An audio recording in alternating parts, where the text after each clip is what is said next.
అయోధ్యలో కొలువుదీరనున్న రాముడి విగ్రహం అంటూ కొన్ని ఫోటోలు ప్రస్తుతం సోషల్ మీడియాలో తెగ వైరల్ అవుతున్నాయి.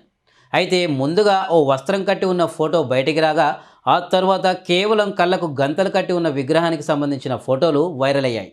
చివరికి కళ్ళకు గంతలు కూడా లేకుండా ఉన్న ఫోటోలు బయటికి వచ్చాయి. దీంతో అయోధ్యలో రామమందిర ప్రారంభోత్సవానికి ముందే గర్భగుడిలో కొలువుదీరనున్న బాలరాముడి ఫోటోలు వైరల్ అయ్యాయి. అయితే ఈ వైరల్ అవుతున్న ఫోటోపై శ్రీరామ జన్మభూమి ట్రస్ట్ ప్రధాన పూజారి ఆచార్య సత్యేంద్ర దాస్ చేసిన వ్యాఖ్యలు కొత్త సందేహాలకు దారితీస్తున్నాయి.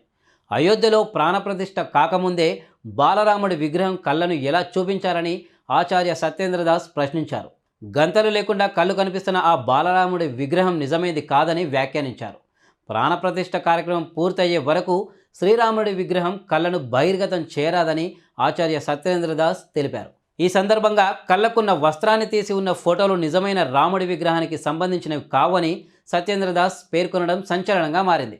అసలు బాలరాముడి కళ్ళను ఎవరు చూపించారు, ఆ ఫోటోలు ఎవరు తీశారు, ఎలా బయటికి వెళ్ళాయో విచారణ చేయించాలని తెలిపారు. కృష్ణశిలతో చేసిన 51 అంగుళాల పొడవున్న బాలరాముడి విగ్రహం అందరినీ ఆకట్టుకుంటుంది. చేతిలో బంగారు విల్లు, బాణం పట్టుకొని ఉన్న బాలరాముడు పీఠంపై నిలబడి ఉన్నట్లుగా ఆ ఫోటోలో కనిపిస్తుంది. ఇక బాలరాముడి విగ్రహం బరువు 150 కిలోల వరకు ఉంటుందని, 5 ఏళ్ల వయసులో ఉన్నప్పుడు శ్రీరాముడు ఎలా ఉండేవాడో ఈ విగ్రహాన్ని చూస్తే అర్థమవుతుందని ఆలయ ట్రస్ట్ సభ్యులు ఇప్పటికే వెల్లడించారు. ముగ్గురు శిల్పులు 3 వేర్వేరు విగ్రహాలను రూపొందించగా మైసూర్కు చెందిన అరుణ్ యోగిరాజ్ చెక్కిన శిల్పాన్ని అయోధ్య ట్రస్ట్ ఫైనల్ చేసింది.